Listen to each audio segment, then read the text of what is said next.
Good morning বন্ধুরা, শুভ সকাল। আমি তো সকালে উঠেই গেছি। এখন আমি এক্সারসাইজটা করে নেব।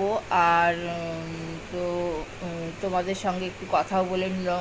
প্রতিদিনই তোমাদের সঙ্গে একটু কথা বলে নিই সকালবেলা, তবে আমার দিনটা খুব ভালো যায়। আজকে সোমবার, ভোলেনাথের বার। আমি সব এক্সারসাইজ করে স্নান টান করে নিয়ে আমি ভোলেনাথের পুজোটা করে নেব। তো ভোলেনাথের পুজোটা তোমরা সবাই জানো, বেলপাতাতেই ভোলেনাথ খুব সন্তুষ্ট। কিন্তু ভোলেনাথকে হচ্ছে তোমার শসা আর মুসাম্বি লেবু রস করে একটু ইয়ে করবে, প্রসাদ আর কি পুজো দেবে, তাহলে সেটা খুব ভালো। মুসাম্বি লেবু আর শসা হচ্ছে ভোলেনাথের খুব তো বাই বন্ধুরা।